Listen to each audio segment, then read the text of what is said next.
What's up, everybody? Welcome to the Lambo Plays podcast. I am your host, Mike, known as Narco Cop on Twitter. And this is UFC Vegas 71, episode 54. Tim is not going to be with us today. Since this is a Thursday episode, I will be off into Vegas tonight for the Davis versus Garcia fight. So that's why the Lambo Place podcast is here on Thursday today.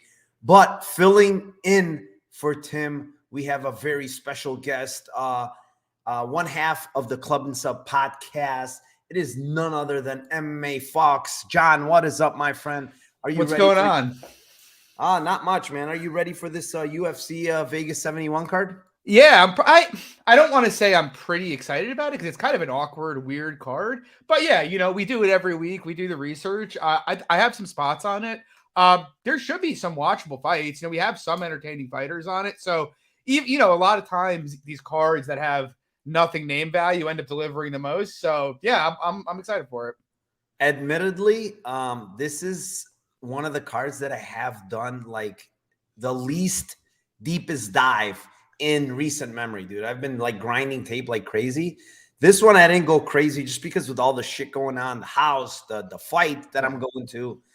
So yeah, I mean, there was a lot of shit going on, but we still have some plays. I still want to go and shout out my chat, Mushroom MMA in the house. What is up, my man? Thank you, Saint Steven, Traps, Daz, Ashmeyer. Thank you for being in here. And with that being said, we have 12 fights to go through. So we will start out here with the first fight of the night. It is in the bantamweight division. It is the 12-4 Batgarel Dana or Dana Batgarel, whatever you want to call him, versus Brady Hiestand. And I will kick this one off to you, John. What do you have here for your Lambo play? Yeah. So for my Lambo play, I have Batgarel round 2 plus 625, Batgarel round 3 plus 1,000. I guess for me, pre-tape, I kind of like the Brady side just on the grappling, and I remembered Alatang grappling Dana late in that fight. But it kind of concerns me that Brady hasn't controlled Tercios that well and couldn't finish Fernie Garcia. I kind of think he's just too aggressive of a grappler and not very positionally sound. And it's like Dana, he's got 2x the experience, man. This guy's been training at Fight Ready. I think he's going to be ready for the grappling. He's the more dynamic striker for sure. And man, Brady on the feet is just, he's a punching bag. He's so easy to hit. And even though he'll fight through exhaustion, dude, we see this guy slow down in every fight. I think Dana's going to punch him in the face early and often, but I think as Brady starts to slow down, he gets him out of there. Yeah, initially we talked about this a little before we came on live. I had initial pre-tape bet on Hiestand. I'm like, oh, he's going to be able to grapple. And the first thing that came to my mind is that Alatang fight. And I'm like, oh, I remember him grappling him. He's probably going to grapple him. He's probably going to go to a decision and win. Then I taped it, and then I'm like, this does not look good because even though Dana gets taken down, he works back up pretty damn quick. The other thing, the Fernie Garcia fight was a little bit of a red flag. Fernie got up. Fernie even got a takedown, if you remember, late in that fight. And the other thing, when you go over like Dana's Instagram, dude, this guy is training at Fight Ready, which I already love. I always state that. But then you see Mark Madsen, right? And then he in an interview, he said he's been grinding the wrestling like freaking crazy with Henry Cejudo, with everybody there at Fight Ready, So that's something you want to hear.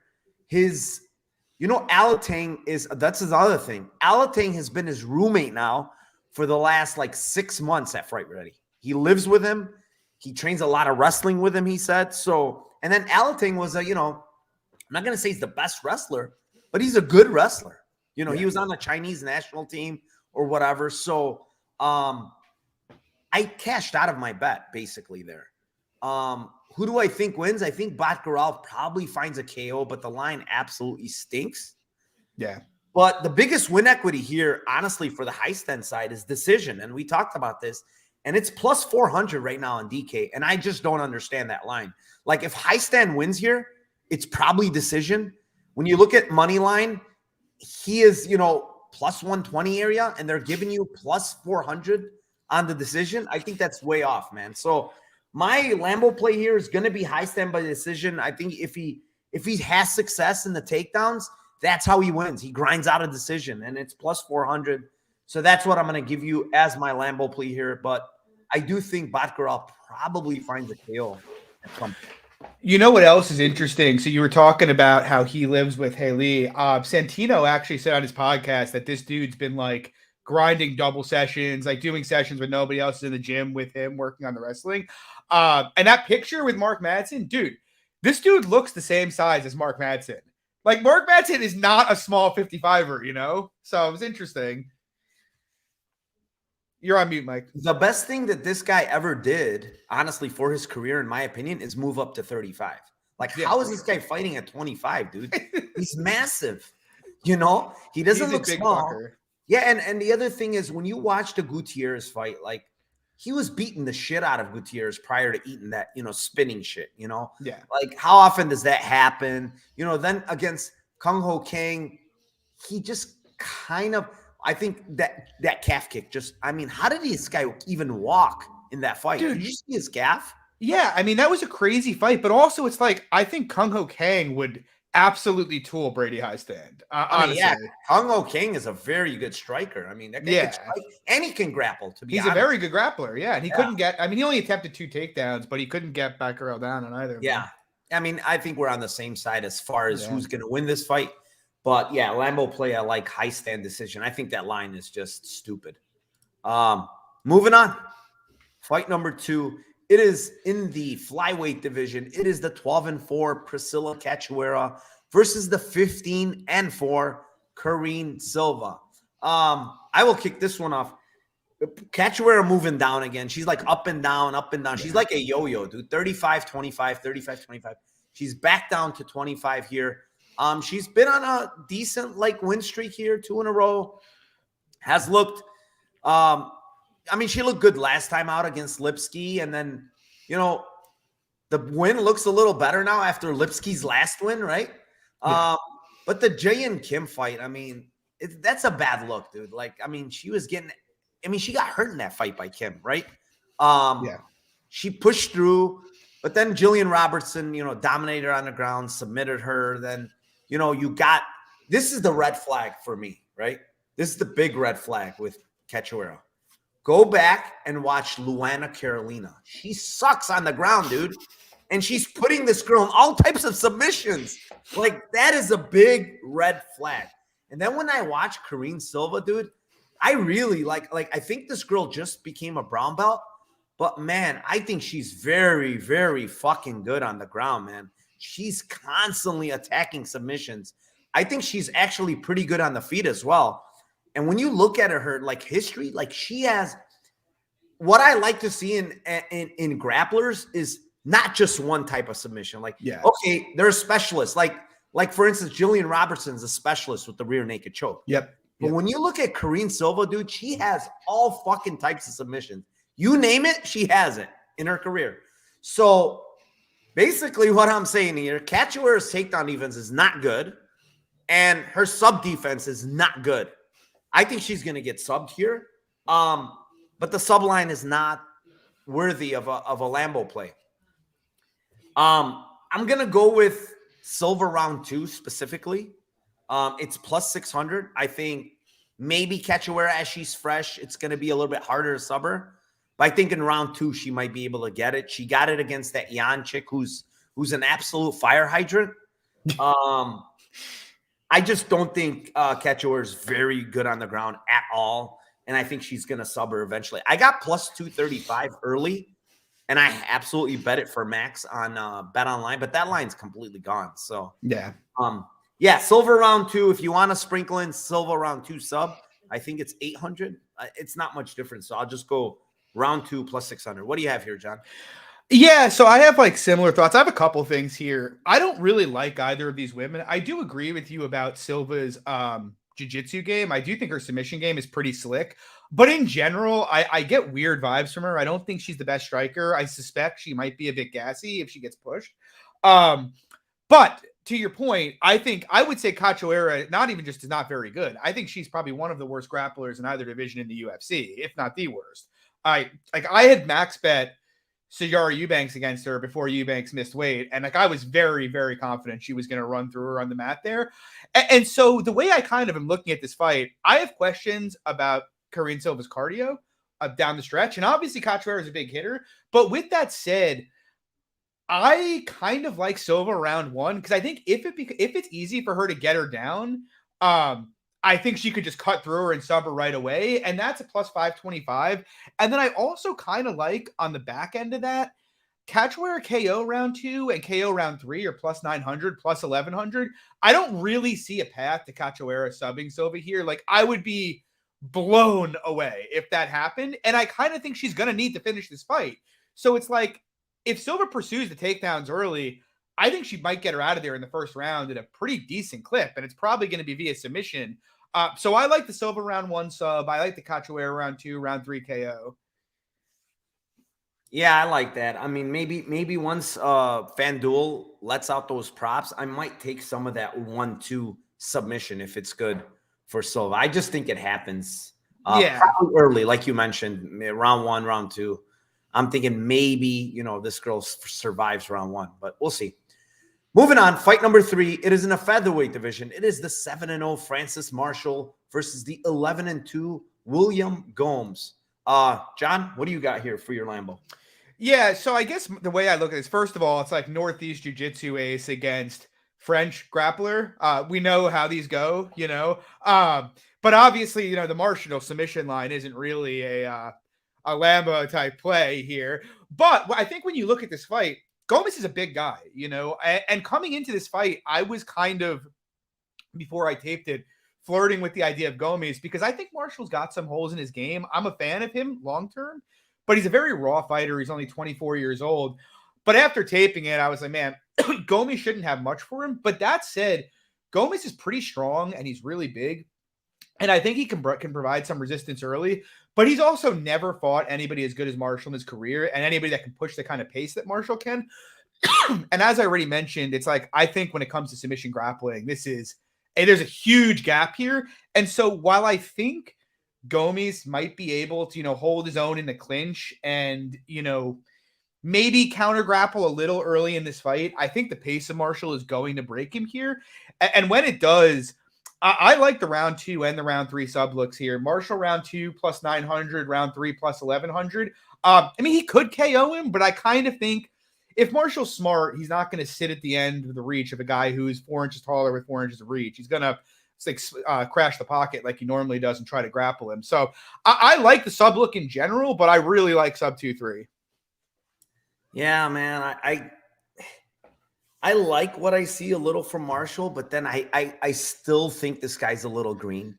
Very green. I still feel like this guy is very, very hittable on the feet, honestly. Even against Rojo, like he got hit. Even in this Contender Series, he got hit. And when you watch that Michael Lawrence fight, like, man, it gives me a lot of bad vibes. And that wasn't very long ago, dude. That was a year ago. And he did not look very good in that fight, even though he finished late. Like, he gets hit a lot on the feet, right?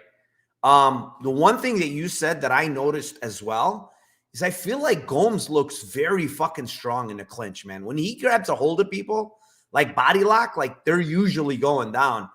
I'm not sure if he's going to have success with Marshall in that sense because Marshall also looks pretty strong, to be honest. But the thing I see is it's like Gomes in every one of his fights is like a fucking weasel, dude. He's like skirting around the cage. He's kicking you. He's not letting you really get close to him. Obviously, it's a smaller cage.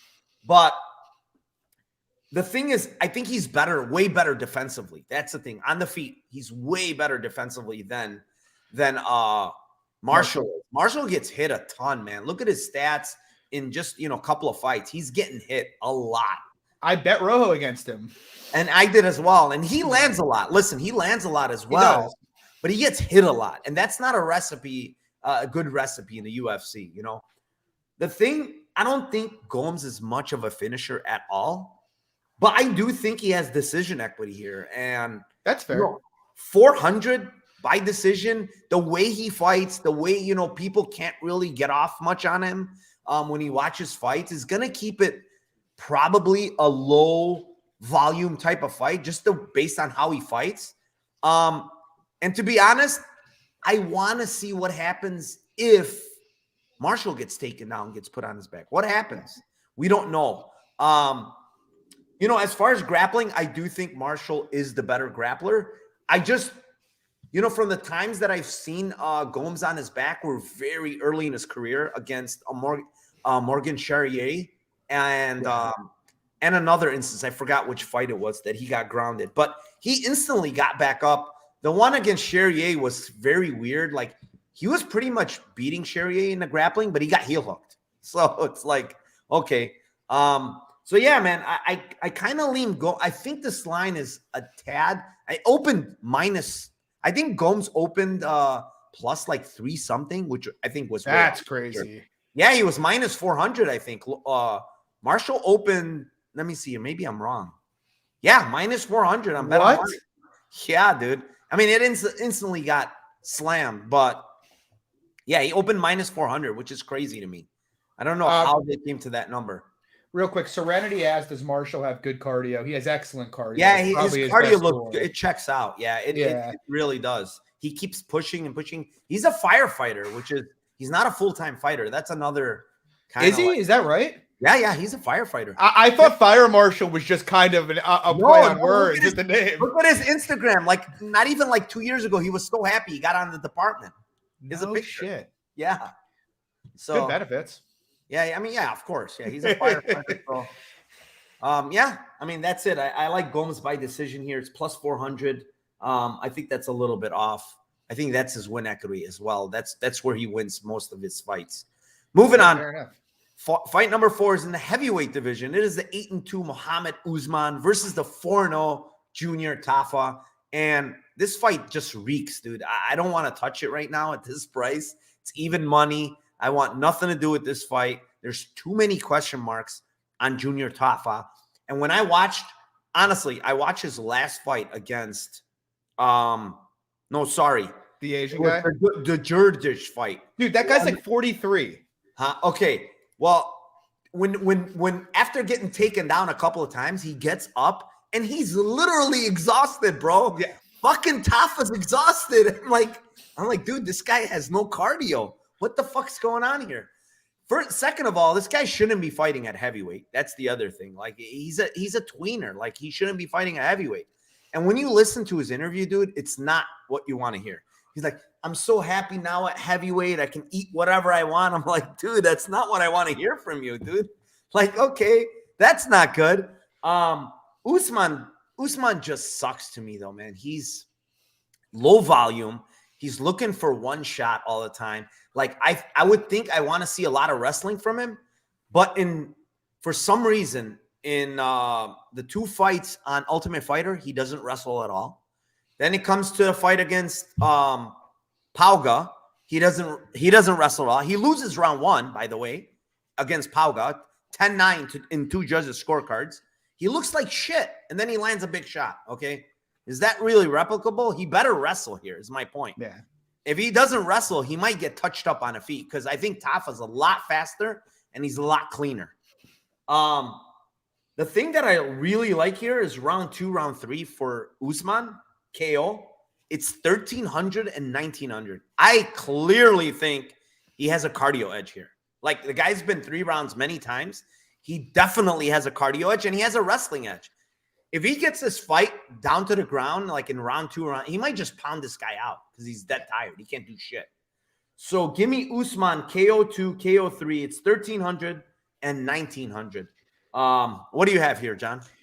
Yeah, you took the words right out of my mouth, to be honest. I bet Usman like very big around the plus 200 range earlier last week and then early in this week. But That's yeah, I mean, yeah, you know what's funny? When I went to tape it, it was like I remember the tough fights and the Pauga fight, and I'm like, oh, this Usman doesn't wrestle.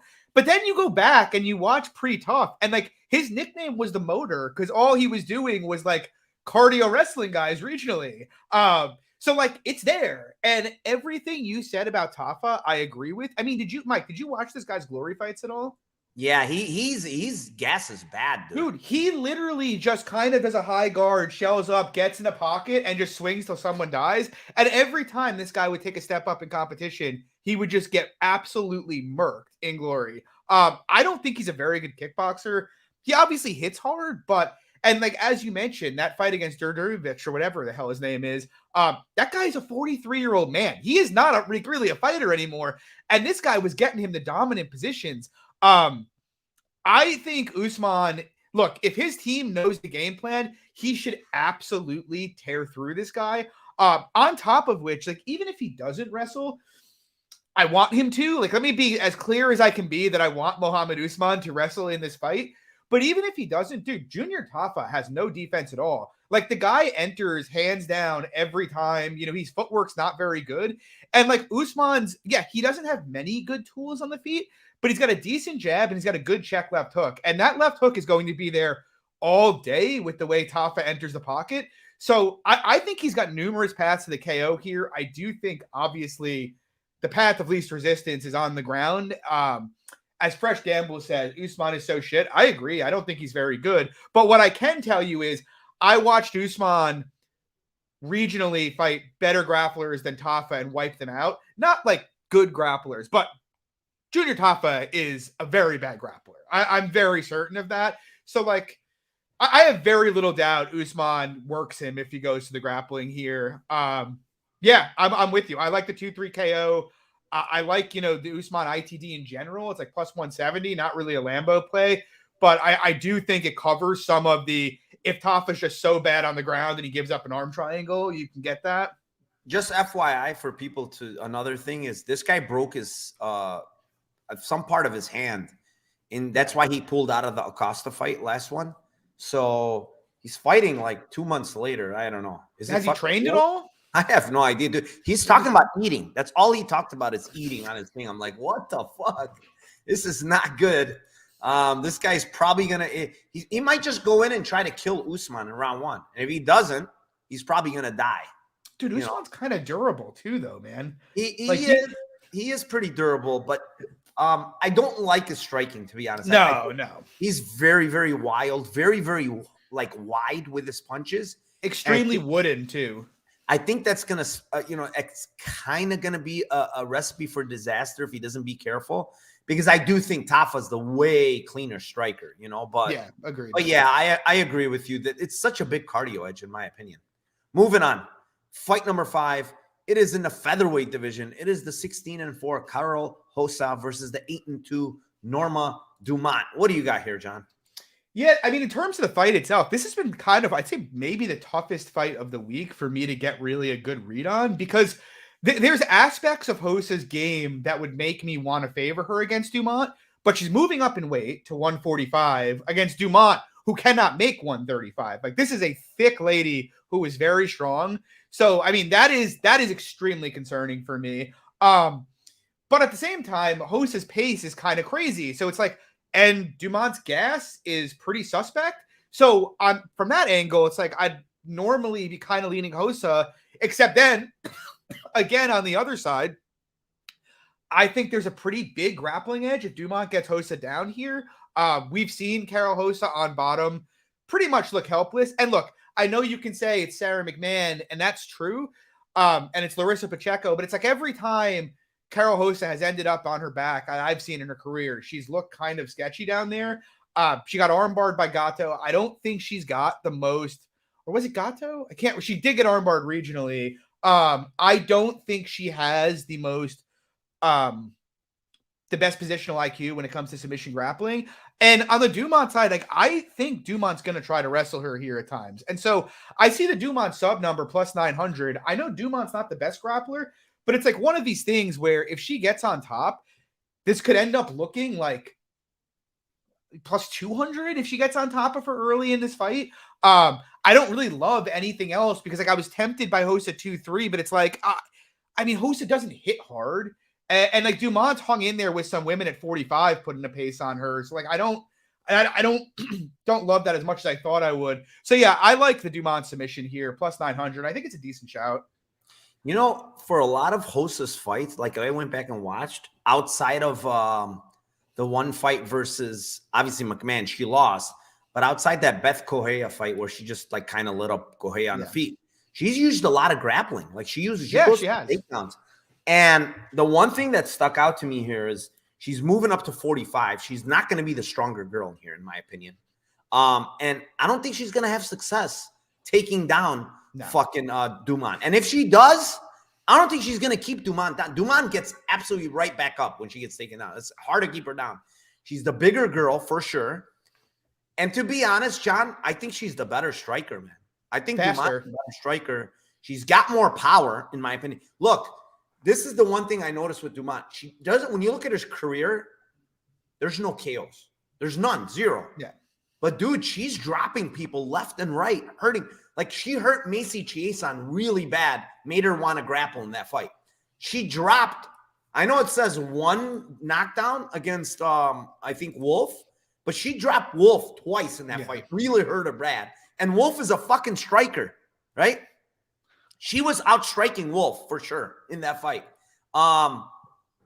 I think the KO might be live here, dude. Honestly, I think this girl moving up is not good. I don't think she's a 45er. I know she's fought at 45 before, but I think she's more suited to 35. And I don't know the reasoning why she's fighting at 45 here. So Dumont KO is 1,400. Honestly, John, I'm going to keep playing this fucking KO because I think it's going to happen soon. I don't know what I don't disagree. Dumont ITDs plus 600 too. That's not bad because she could get a club and sub, you know? Yeah, that's possible too. I just think she's the better striker, to be honest. She's the better striker. And for once recently, she's going to be the bigger girl in the ring now. You know, she wasn't the bigger girl against Chiasson. She wasn't the bigger girl against Wolf because Wolf is long as shit. Yeah.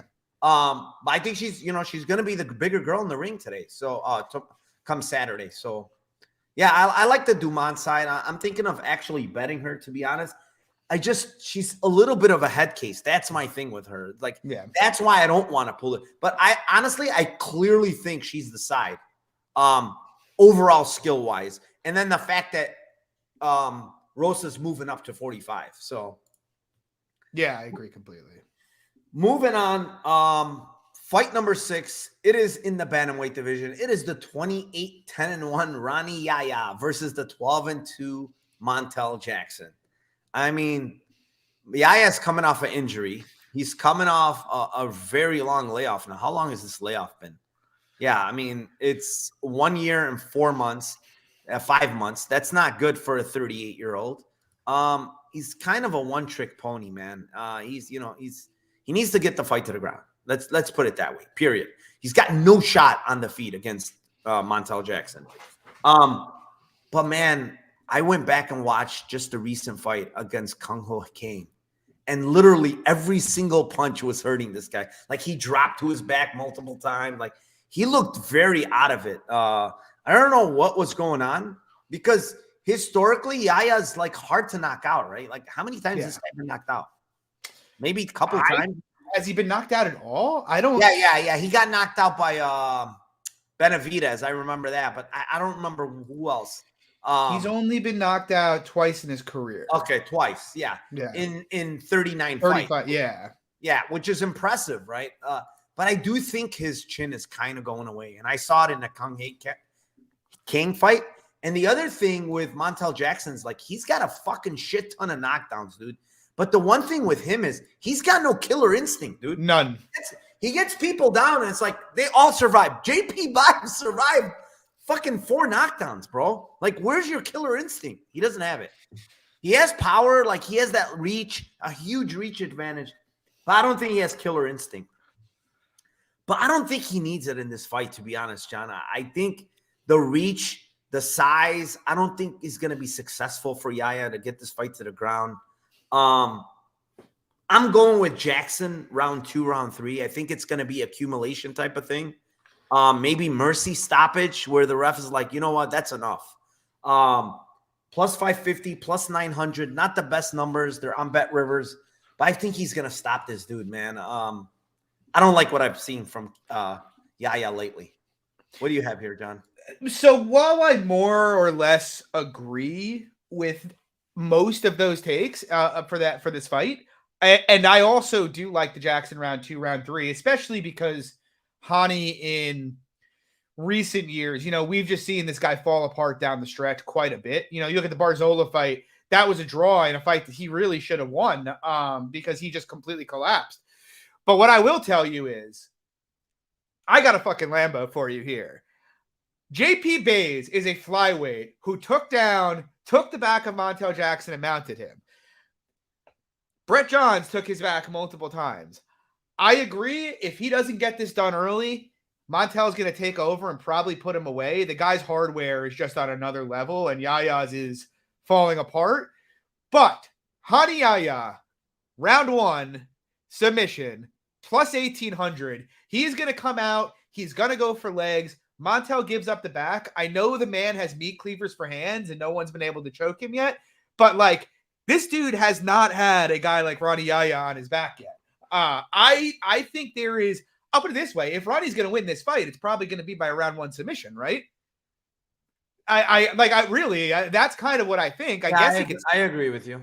Yeah, so I like the Jackson 2-3. I'm going to sprinkle both, but I'm also going to take a sprinkle at the Ronnie round 1 because he's going to come out and try to get him down. And if he does, he probably puts him in danger early in this fight. But I do agree, the longer it goes, I think he just collapses here. It's those big mitts, dude. Once he grabs a hold of your wrist, you're done. You can't even get out of it. It is insane. Dude, I bet Brett Johns against him, and I bet his submission. And, like, literally the first time he got his back, I was like, he has no chance to move his arm. He's just stuck. He's stuck, dude. Yeah. And he does that in almost all of his fights. Like, once he grabs a hold of that wrist, it's over. It's like he has a vice grip, dude. It's so weird. It is crazy. But Yaya's a man. He's never faced anybody of this level of grappling. That's for damn. Yeah, I can almost guarantee you. Like, this guy's near coral belt level. Like, I think he's got 4 stripes on his back, black belt. Like, dude, he's serious. And like a lot of these guys who, like, even Brett Johns, he's a good submission grappler, but he's not like, there's levels for this shit. Exactly. Like Brett Johns, if he can't rear naked choke you, he's got nothing he can do. He grabs Ronnie's arm. Ronnie's going to be like turning into different positions, putting him in arm bars and shit. He's going to go for it, He might not get it, but he'll go for it. Yeah, my thing is he needs to get it on the ground, and that's where I'm kind of like, I don't know if he can get this guy down. But maybe Yaya has found ways actually to get fights to the ground. He has. Yeah. I mean, he took Enrique Barzola down like 4 times. The other very concerning thing that I see with Montel Jackson is the fact that, like, against Arce, right? He goes into the guard and like puts himself in these fucked up. Dude, why don't you tell the guy to stand up? You heard him.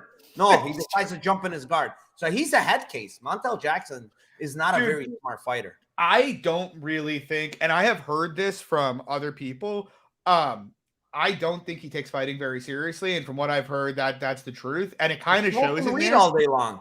Yeah, and yeah, dude, guy's posting Instagram pictures with his gun popping out the back of his pants. Like, you see it, like you mentioned, like the Arce fight. He hurt him bad, and just no follow up on it. It's like this is the one time you can go aggressive on Arce is when you got this guy wobbled. Brett Johns hurt him bad. Like, no follow-up. JP Bays, like you mentioned. He's got no finishing instincts. I'm telling you. It's crazy. I mean, he had he finished one guy, but Strader. Okay, he finished Strader. But outside of that, like even Kolarish, he had Kolarish on skates multiple times. Nothing. He can't finish nobody. Dude, so Kolarish took his back in round 3. I remember round 3 when he was death gassed. Yeah. I remember that. We'll move on here. We seem to see the same thing. I think early sub 1 and then round 2, 3 for Jackson. I think accumulation more than anything. Yeah. Moving on, fight number 7. It is in the lightweight division. It is the 22-6-2 Ricky Glenn versus the 19-10 Christos Giagos. What do you got here, John? Yeah, so kind of similar to the last fight in some respects, except Giagos much less of a corpse than Ronnie Yaya, obviously. But Giagos, he's got skills. He's not like a bad fighter. The guy has no cardio, though, man. And, we see this. I had hoped earlier in his career that maybe he could learn to pace himself. But you see with guys like him and Randy Costa, these guys, their game works because of how aggressive they are. Like when they step off the gas pedal, they just lack the technical acumen to really compete with like top level fighters. And so, look, Giagos can wrestle. He's an okay submission grappler, but he's going to take it to you early in this fight as hard as he can for as long as he can. And then eventually, if he doesn't get you out, he goes over a cliff. Ricky Glenn is like the polar opposite. Like the guy he's rock solid, Nothing about him is sexy, like, Ricky Glenn's game, but he's just very solid everywhere. He's a good submission grappler. He's a good kickboxer. Defensive wrestling could be better, but he usually stays pretty safe in these fights. I can't even compare Grant Dawson to Christos Giagos because Grant Dawson would maul Christos Giagos. So, but I do think Christos Giagos can have success early in this fight. And I think a lot of Christos Giagos' win equity in this fight is going to be in the early portion of this fight. Giagos' round one sub is plus 1,400. I think that's kind of attractive.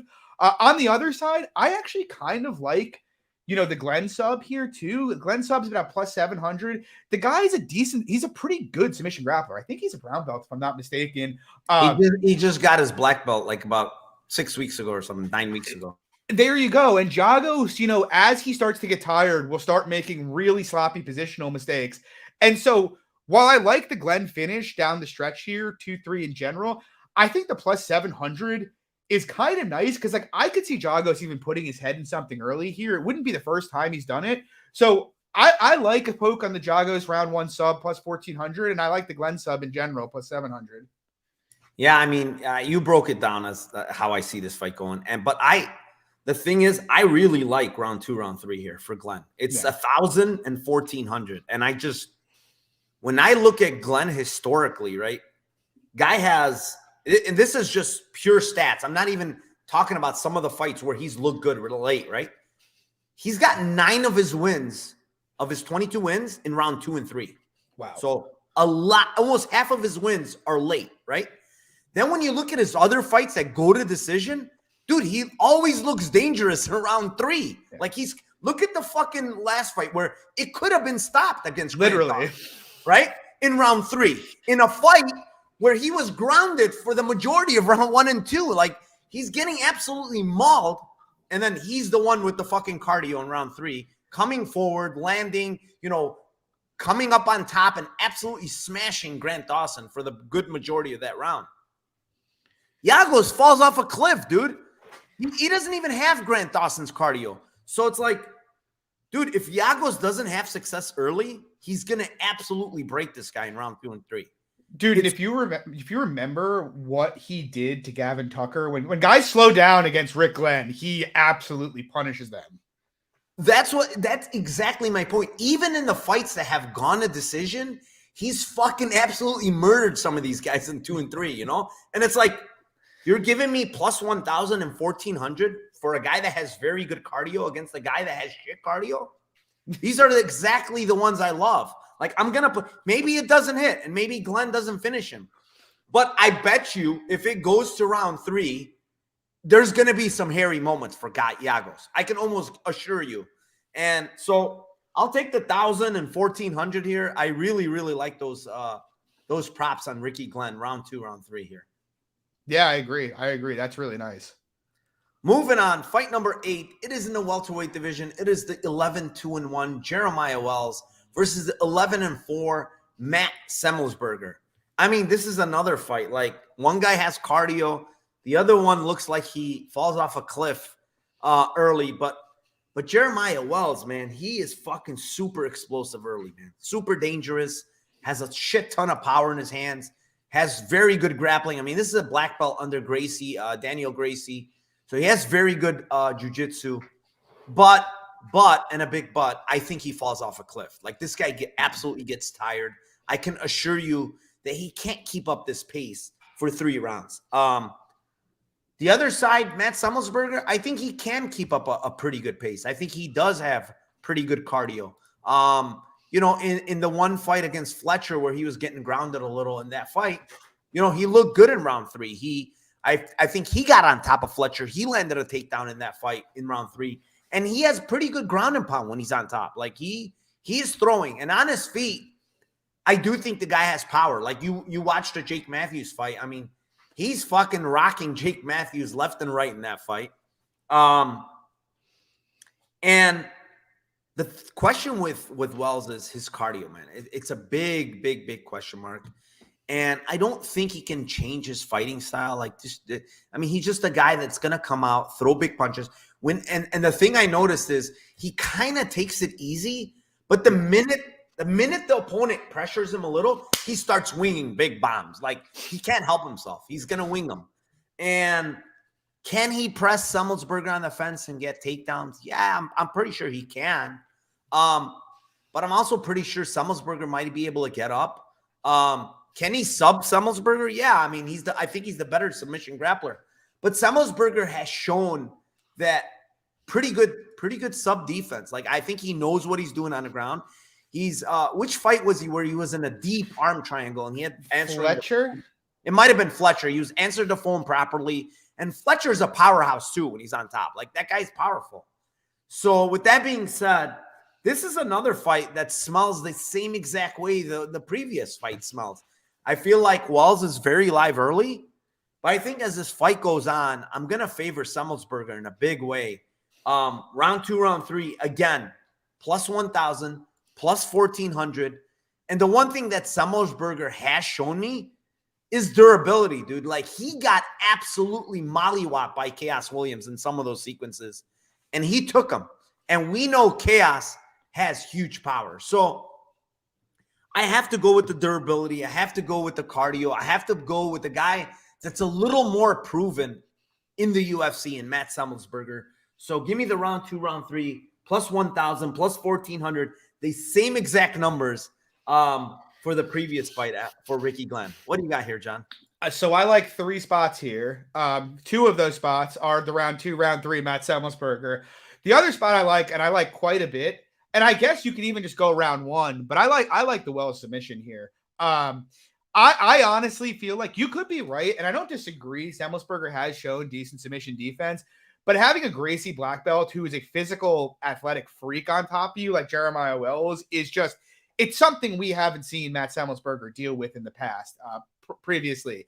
And I have this feeling that if Jeremiah Wells ends up being the side and the line, or even the line ends up being correct, I think a lot more of it is concentrated on his sub than KO. You know, I know everybody sees him coming out here and murking dudes on the feet.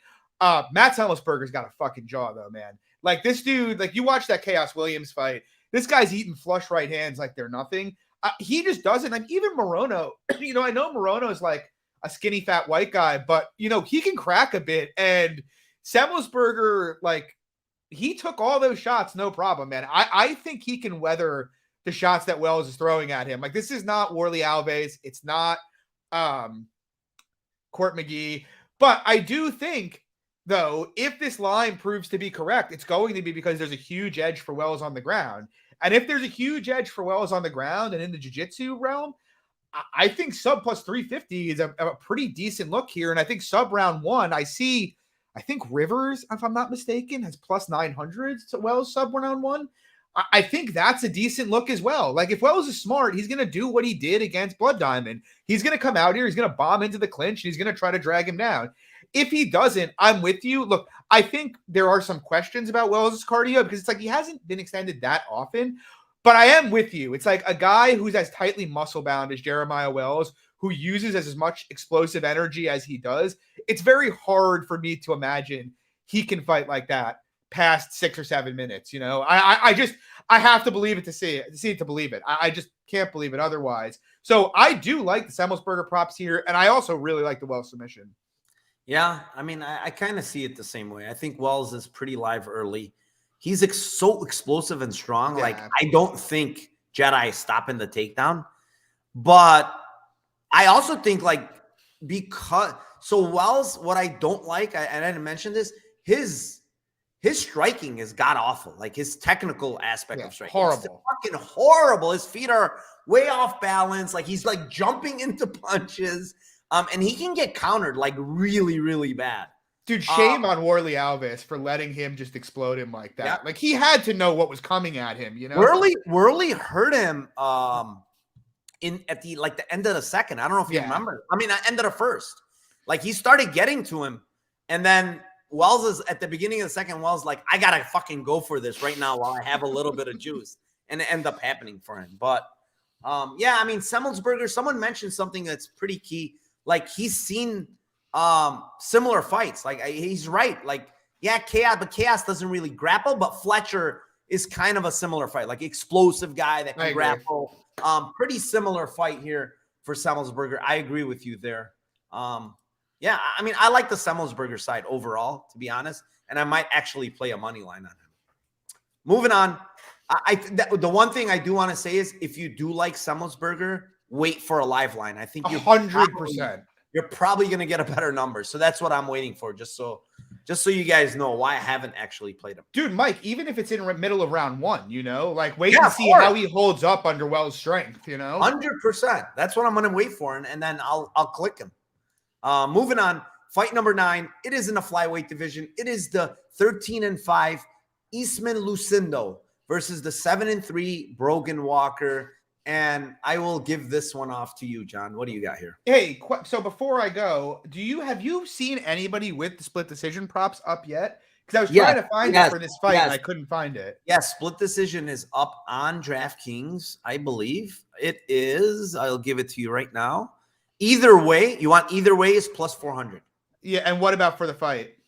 Yeah, that's for the fight, plus 400 split. Okay. Yeah, so I would say that is my favorite prop on this fight. So I know there's so I have a couple that I like here. But my thing is I think Lucindo is a very good prospect because she's 20 years old. She's obviously got athleticism, physicality, output. But I also think, kind of similar to the conversation we had about Francis Marshall early in this card, I think she's very raw. Like, I don't think she's the best grappler.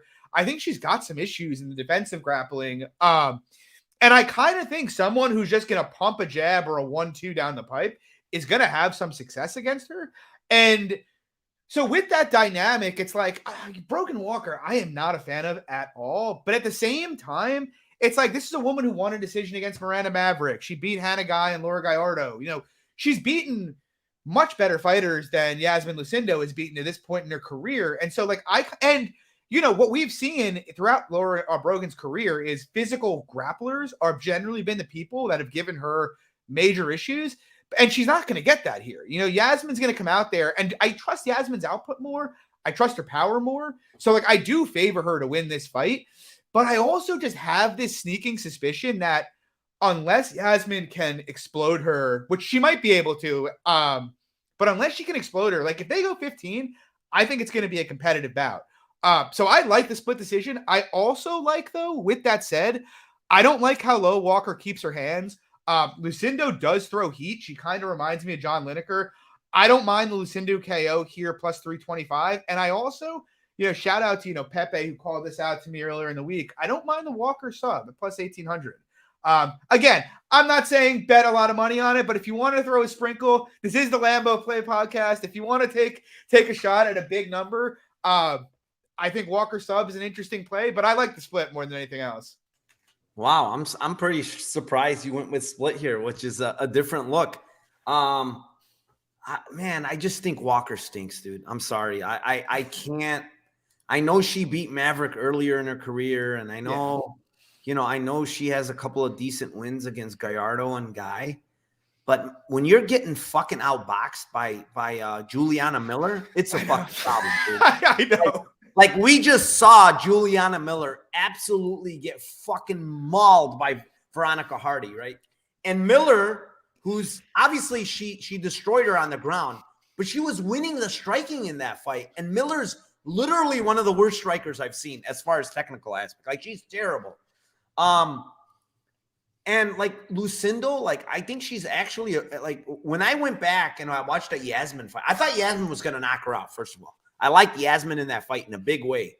And dude, the fight was very competitive. Like I was pretty shocked that a 20-year-old came in there and looked that competitive against Yasmin, who I thought was a very good prospect herself. Fast forward to this fight, and Ismin is like 21 now. She's still very young. I know she's improving.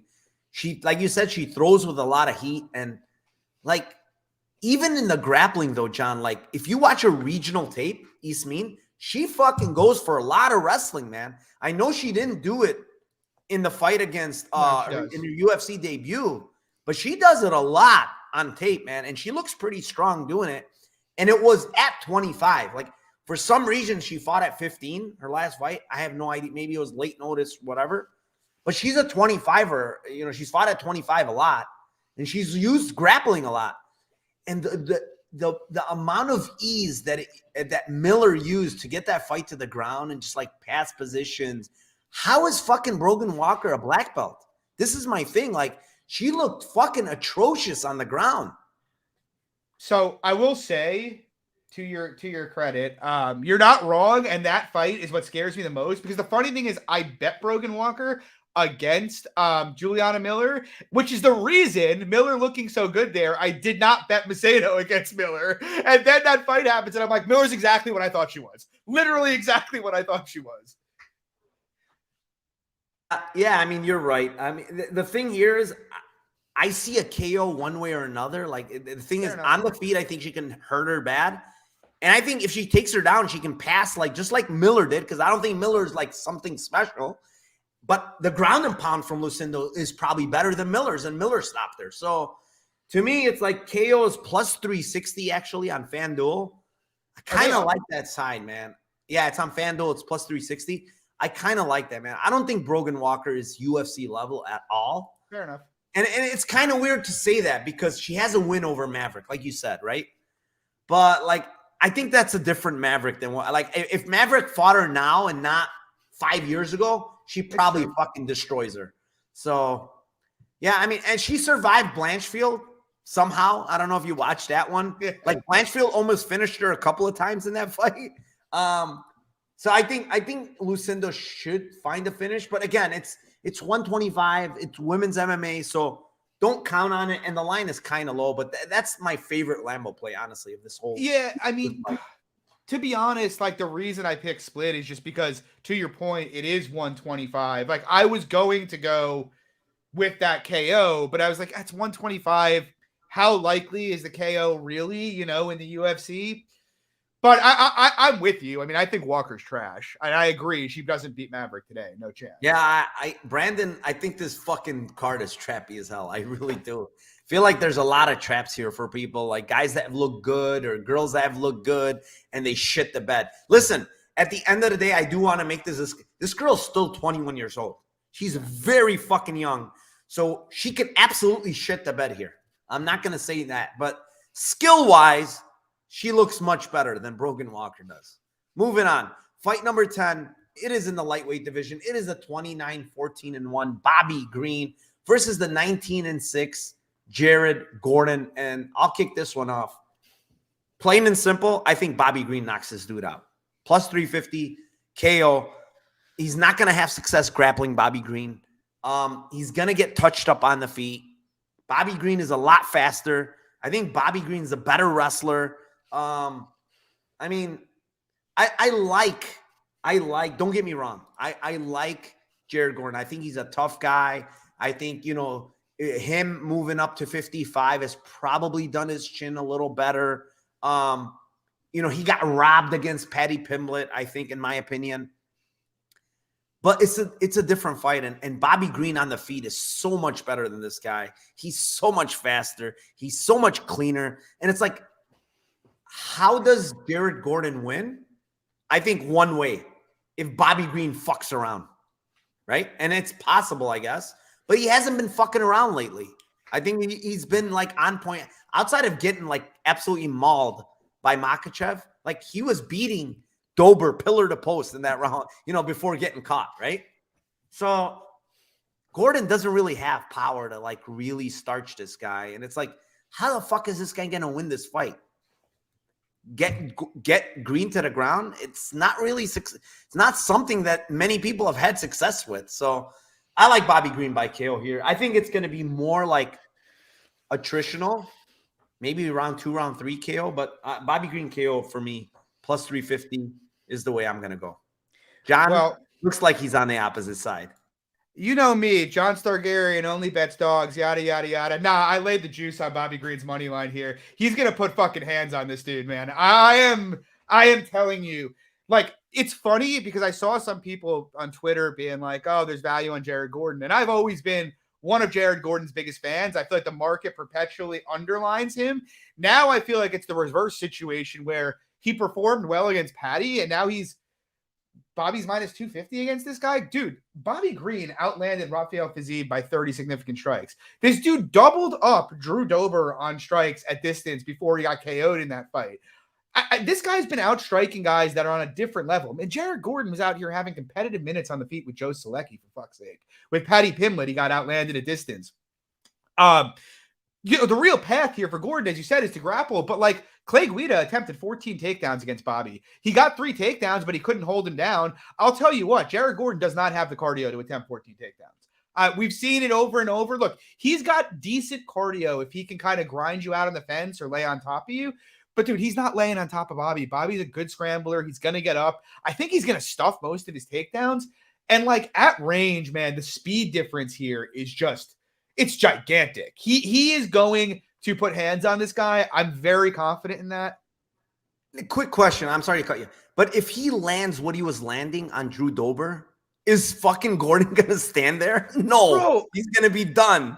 If he lands what he was landing on Dober, Fiziev, or Haqparast, dude, he is going to melt this guy. I love the Bobby KO plus 350. I actually also like, as I mentioned, I think Gordon's going to find out about a minute into this fight that he can't hang out at distance and he's going to try to grapple. And as I mentioned, we've seen Gordon in high-paced fights. You know, he was basically dead gassed against Grant Dawson at the end of that fight. He was dead gassed against Selecki. I think Gordon's going to start to slow here halfway into the second round. And I like the Bobby late props here too. Plus 1,000 round 2, plus 1,600 round 3. I love Bobby KO. I think he gets this done. John, look at this. I tell people this all the time. Look at the motherfuckers that Bobby Green has fought that he hasn't KO'd. Look at them. None of them are getting KO'd, dude. Haqparast doesn't get KO'd. Fucking, Alan Patrick is the only guy that comes to mind. Like, Venata's hard to KO. Guida's hard to KO. He hurt Trinaldo, Moises, and I can go on and on. None of these guys get KO'd. He hurt Patrick. He hurt Lando very bad a couple of times in that fight. He hurt Dober a couple times on the feet. He wobbled Haqparast on the feet. He's not an elite hitter, but he's a super sharp counter striker, man. He's not very durable, guys, is my point. And yeah, the thing with listen, I don't care Gordon moving up to 55. This guy still gets hurt. This guy's still chinny. I don't give a fuck. I think Bobby Green's gonna knock him out, and it's not gonna come from one punch. Bobby Green's not like a one-hitter quitter. No. But dude, when he's landing 3-4 at a time, and it keeps landing and landing, it's gonna get to you. You're gonna start getting dropped and hurt, and I like Bobby Green here by KO. I don't think Jared Gordon. This is a terrible matchup for him, honestly. Like, absolutely fucking horrible matchup. Unless Bobby Green fucks around, and that's the one thing I will say that is an asterisk, because Bobby Green, I guess he has before, and he could. But look at the around. guys he's lost to, like, in close decisions, I know, man. I know. They're all better than Jared Gordon. By miles. Yeah. Moving on. Co-main event. It is in the middleweight division. It is the 19-7 Brad Tavares versus the 22-8 Bruno Silva. Kick this one off, John. Yeah, so there's a prop here I like quite a bit. Silva by decisions plus 700. And honestly, I bet the over here initially. And, look, I thought I would like Brad coming into tape. And on the money line, I don't really have a strong opinion on the fight. I think it's more or less correct. My thing is, Brad Tavares, his game was really effective 5, 6, 7 years ago, where like you could get away with being a medium tempo kickboxer who didn't hit very hard. Just the sport was a lot less evolved than where it is today. That game in 2023 just doesn't work that effectively. And so by nature of how Brad fights, he refuses to wrestle. He's an excellent defensive grappler, but he never wrestles himself, which is Bruno's biggest weakness.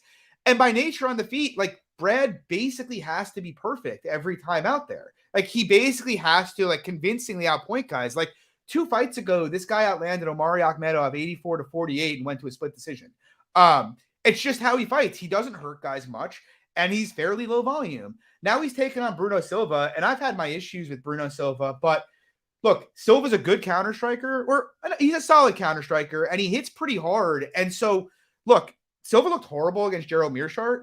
He was apparently hospitalized before that fight. And look, if he shows up here in the same kind of physical shape he was in for that fight, then yeah, this is going to look terrible. But I kind of just see this as being a fairly competitive fight. Like, I lean Brad, and I think Brad should throw more volume here. But Silva's got all like the big moment equity in this fight.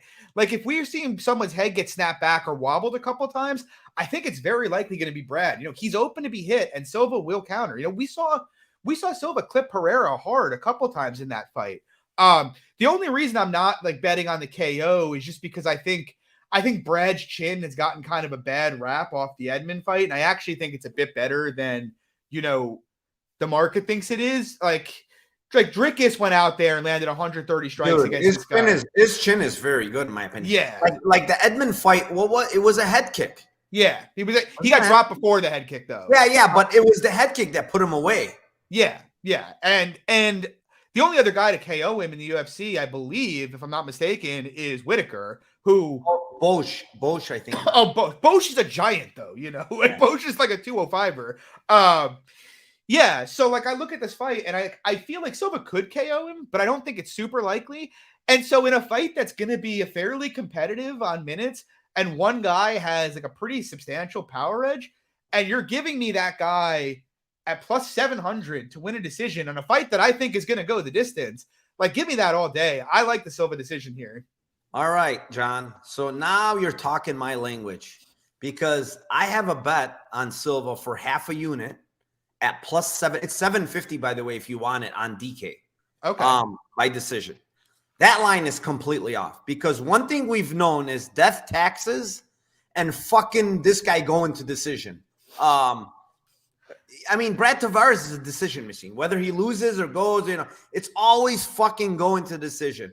Like DDP fight, like nobody in their right mind thought that's going to go to decision, and it goes to decision. Now, I have that bet at plus 750, but you mentioned a couple of things that are very key. I do think this fight's going to be play close, because the guy that has the cleaner striking here is going to be Brad Tavares. He's just a cleaner striker. He is. Who's going to have the moments? I think you mentioned it. It's Silva. So now we go back to the moments over the guy that's more technical, that probably has a little more volume, might be Tavares. It's a split written all over it, dude, and it's plus 650, right? Now, you want to get a little – I played this as well. You want to get a little nicer? You fucking play a Silva by split, and it's plus 2,500, dude. That's where you get the real – then you really start talking, you know? You get the plus 750, but then you go – because you think this fight's playing close, you get plus 2,500 by split decision. Because I don't think – the thing is, I don't think Silva is going to win by a wide margin. No. I highly doubt it. And I think would be shocking. Yeah, it would be shocking. This fight plays close, split is 650, and then you sprinkle a little on that Silva plus 2,500, and you really feel good. But yeah, we see the fight the same exact way. I think the fight is very close, and I think this fight probably ends by split, and hopefully it favors Silva, because then we make a shit ton more. I am with that. I can definitely fuck with Silva by split. Yep. All right. Before we move on to the main event of this card, there's 75 of you in here. Thank you very much. Please go down there, hit the like, subscribe to our channel. Please give out free content every week. Also, go over to the Club and Sub podcast. Give those guys a subscription and a like. Those guys are great guys over there. Danny Lags and MMA Fox, both guys very sharp and a very good podcast. I've even been on it a couple of times. So yeah, really like that podcast. With that being said, we will move on to the main event of the night. It is in the heavyweight division. It is the 17-1 Sergey Pavlovich versus the 17-3 Curtis Blades. I'll kick this one off. I mean, I like Blades here, to be honest. How can you take a guy that looked as bad as he looked on the ground against Overeem versus a nightmare matchup in Curtis Blades, right? Like, okay, I get it. Curtis Blades can get knocked out, right? Pavlovich hits like an absolute truck. but there are sequences of when Pavlovich can win, and that's literally when this fight is standing. The minute this fight hits the ground, he is completely fucked, in my opinion. Is he going to get up? I don't think so, dude. Like, Blade's on top. It's an absolute disaster for him. Yeah. The way Overeem was landing in fucking guard is very, very, very concerning.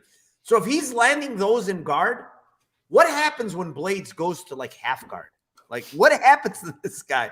Is he going to absolutely get smashed? Like, I think so. So what I'm going to play here is it's a little bit different. The odds are not the best, but Blades round 1 is plus 350. Blades round 2 is 540, just in case this guy survives round 1. I think it happens in round 1, to be honest. But if it doesn't happen in round 1, then if this guy's on his back, dead tired, getting up for round 2, he's probably not going to have a lot of power anymore. Blades is just going to go takedown and probably kill him again in round 2. So 540 round 2 is not the best price, but round 1 plus 350. I think Blades gets it done one way or another here. What do you like here, John? I love the Blades side in this fight, to be honest. More or less feel the same way as you. I even think Blades' chin is a bit underrated. Like, you know, you even look at the Francis fights. First one was a doctor stoppage. Second one, he didn't even get put out. He was still getting back up after eating about 10 hammers when the fight got stopped. And the Lewis fight, everybody's like, oh, the Lewis fight. It's like the guy changed levels into an uppercut. Please, change levels into me and let me uppercut you and tell me if you're awake when that happens. Now think about Derek Lewis doing that, you know? I don't even put any stock in that. The guy's had a good chin most of his career. I think he's got a million ways to dominate it. I'm taking a little bit of a different angle, though, Mike, because I agree with you. I think Blades gets on top of this man. He is going to pass through very, very easily. And one day, Curtis Blades is going to sub a man. One day, it is going to happen. Dude, I got to tell you, you saw that Pavlovich fight. Hit me. Are we back to that well again? God damn it. We are back to Dude, my thing is, I don't usually donate to the Curtis Blades submission, but if you rewatch that Overeem fight, man, Overeem landed one hard shot, didn't even put him out cold, and this guy wanted no more. It's like his arm was on the cage, he gets punched, and he was just like, I'm done. Like, that's it. Like, that is, given how willing he seems to want to quit in the face of adversity on top of him, he may just give up the submission fairly easy here. Like, if Blades gets the half guard here and give up the arm triangle. Do I think that's the most likely outcome? No. And I do agree. I think obviously the plus 3, the round 1, round 2, I think are both a lot sexier or more likely to hit than this. But I do kind of think Blades getting a sub here is in play. Like, Blades doesn't go for it, but it's kind of one of those things where I feel like if Blades wanted to go for it, like if he came into this fight and was like, I'm subbing this motherfucker, it might look minus 200. Like, he might just take him down, shred his guard, and submit him, you know? So I'm doing it. I'm donating. I like the Blade submission here. Plus 1,000. We move. John, 16 fights in the UFC.